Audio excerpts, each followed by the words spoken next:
Battle of Bunker Hill, 1775, American Revolution. American patriots, at what became known as the Battle of Bunker Hill in June 1775, knew they were outnumbered and outgunned, but what they didn't know was just how close they'd come to complete annihilation. The Continental forces had actually dug in on Breed's Hill overnight, throwing up crude fortifications before dawn. When British forces spotted them, they knew an assault was coming. What arrived was a wall of red coats marching uphill in perfect formation. The Patriots were told to hold their fire until they could see the whites of the enemy's eyes. And they did. The first British wave was cut down in devastating volleys.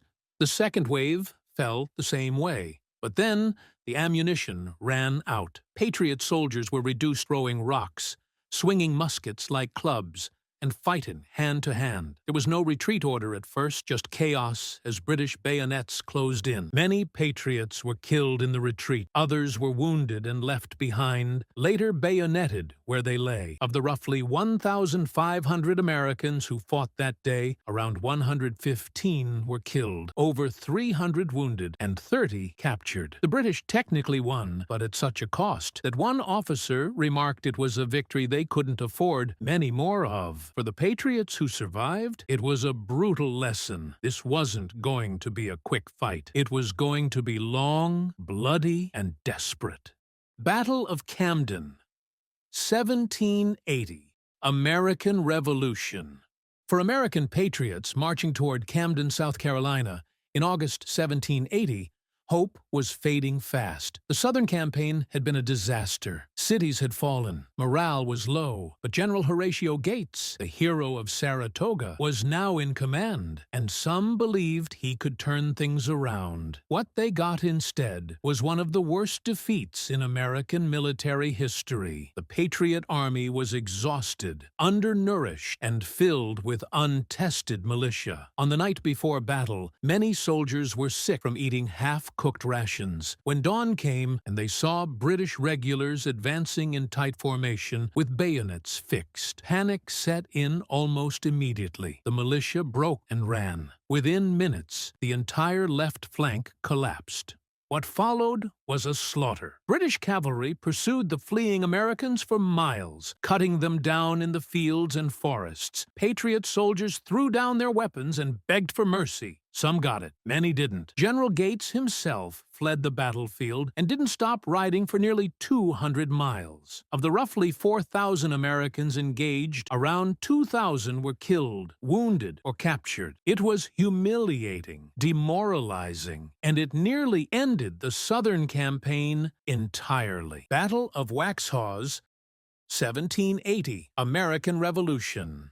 The massacre at Waxhaws, as it came to be known, was one of the darkest moments of the Revolution. In May 1780, a group of about 400 Continental soldiers under Colonel Abraham Buford was retreating through South Carolina when they were overtaken by British cavalry, led by Banastre Tarleton. The Patriots tried to surrender. They raised white flags, but Tarleton's men didn't stop. What happened next became known as Tarleton's Quarter, meaning no quarter given. British dragoons rode through the American lines, slashing with sabers and stabbing with bayonets, even as men threw down their weapons. Wounded patriots lying on the ground were run through repeatedly. Some survivors later said they were stabbed 7 or 8 times. Of the 400 Americans, 113 were killed outright. About 150 were wounded, many of whom later died from their injuries, and 53 were captured. For patriots across the South, Waxhaws became a rallying cry. Tarleton's Quarter meant you fought to the death because surrender was no guarantee of survival. The brutality of that day hardened the war in the South and turned it into something far more vicious than anyone had imagined. Battle of Bladensburg, 1814, War of 1812. American forces at Bladensburg, Maryland, in August 1814 were supposed to defend Washington, D.C. They were a mix of regular troops, militia, and sailors pulled from their ships. Most had never fought together. Many had barely any training at all. When British veterans fresh from defeating Napoleon began their advance, it became clear just how unprepared the Americans were. The battle lasted barely 2 hours. American militia units fired a few volleys, saw the British rockets screaming overhead, and then broke and ran. It happened so fast that the retreat became known as the Bladensburg races. Officers shouted, soldiers fled, and within minutes the entire American line disintegrated. Even President James Madison, who had ridden out to observe, was nearly captured in the chaos. The consequences were immediate and devastating. With nothing standing between them and the capital, British forces marched into Washington and burned the White House, the Capitol, and much of the city. For American patriots, it was a national humiliation. The failure at Bladensburg meant watching their capital go up in flames, a low point in the young nation's history.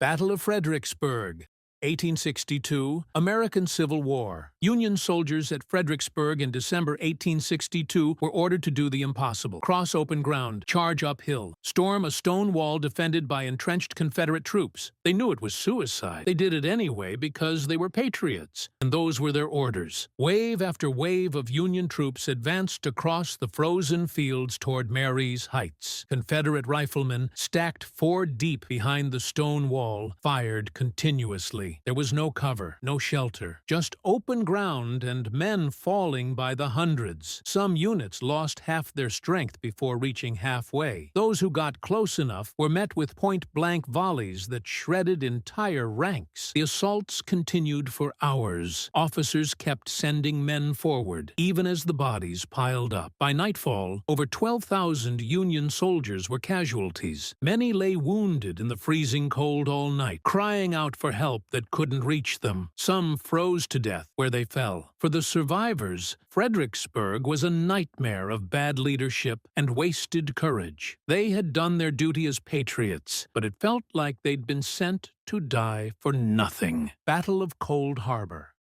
1864, American Civil War. Cold Harbor in June 1864 was where Union soldiers went to their deaths with their eyes wide open. General Grant had been pushing Lee's army hard for weeks, and Cold Harbor was supposed to be one more assault to break the Confederate line. But Lee's men had dug in deep with overlapping fields of fire. What Grant ordered was a frontal assault across open ground against prepared defenses. The night before the attack, some Union soldiers pinned pieces of paper to their uniforms with their names and addresses written on them. They knew they weren't coming back. When the order came at dawn, Union troops climbed out of their trenches and advanced. Within minutes, thousands were cut down. In some places, entire regiments were destroyed in less than 10 minutes. The attack was called off after about an hour, but the damage was done. Nearly 13,000 Union soldiers were killed, wounded, or missing, most in the first few minutes. Grant later admitted it was the one assault he regretted ordering. For the men who survived, Cold Harbor was a butcher's yard, a place where being a patriot meant walking into certain death because your commander told you to.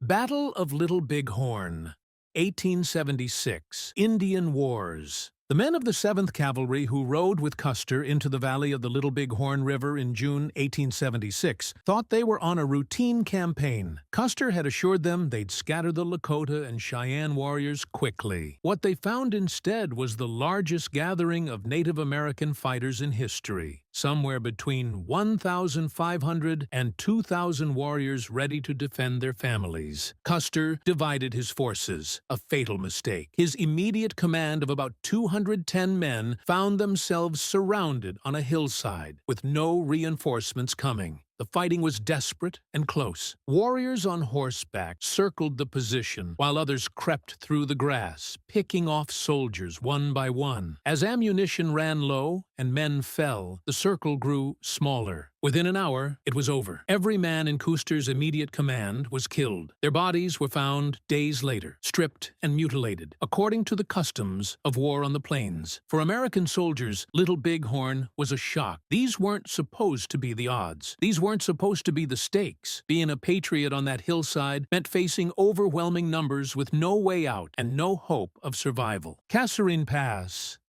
1943, World War II. American troops at Kasserine Pass in February 1943 were green, untested, and about to face German Afrika Korps veterans who'd been fighting in the desert for years. It was the first major engagement between American and German forces in World War II, and it was a disaster. The Germans attacked with coordinated tank and infantry assaults that tore through American positions. U.S. troops, many in combat for the first time, panicked and broke. Equipment was abandoned. Entire units retreated in chaos. German tanks rolled through the pass almost unopposed, and American forces fell back over 50 miles in some places. The casualties were significant. Around 3,300 Americans killed or wounded, with another 3,000 taken prisoner. But the humiliation cut deeper than the numbers. This was supposed to be the arsenal of democracy showing what it could do, and instead, it looked like amateur hour. For the soldiers at Kasserine, being a patriot meant learning hard lessons in blood, discovering that courage wasn't enough without training and experience. Battle of Tarawa, 1943, World War II. U.S. Marines landing at Tarawa in November 1943 hit the beach expecting naval bombardment to have cleared the way. What they found were Japanese defenders very much alive, dug into bunkers and pillboxes that had survived the shelling. Worse, the landing craft got stuck on a reef hundreds of yards from shore. Marines had to wade through chest-deep water under machine gun and artillery fire. Men were cut down before they reached the beach. The water turned red. Bodies floated in the surf. Those who made it to shore found themselves pinned down by brutal defensive fire from fortifications they couldn't see.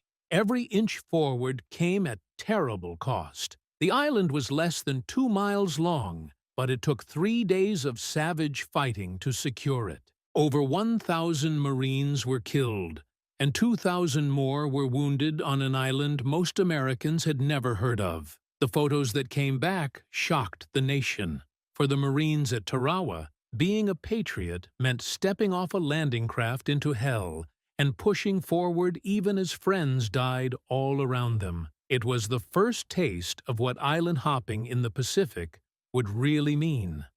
Battle of Hurtgen Forest, 1944, World War II.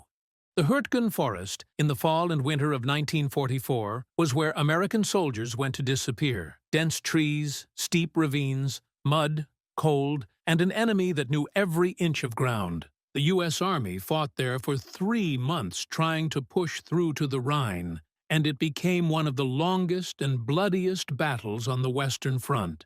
Artillery shells burst in the treetops, sending wood splinters flying like shrapnel. Trees became weapons. The forest was so thick that tanks couldn't maneuver, and air support was useless. Soldiers fought in near darkness, even during the day, never sure what was 20 feet ahead. German defenders used the terrain perfectly, falling back and ambushing again and again. Trench foot was rampant, so was combat exhaustion. Entire divisions were chewed up and replaced, only to see the replacements suffer the same fate. By the time the battle ended, over 33,000 Americans were casualties. For what?